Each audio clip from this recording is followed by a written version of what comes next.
48-63. Descalificada artículo 162.7 Nereal Alonso Álvarez, Ciudad de Lugones.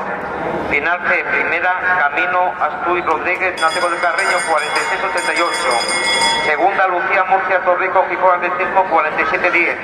Tercera Estefanía Loay Sánchez Gijón Escomero, 47-29. Descalificada artículo 162.7 Lucía Fernández Buema de Ciudad de Lugones. Final de primera Lucía Robal Polveiro Gijón Escomero, 47-76.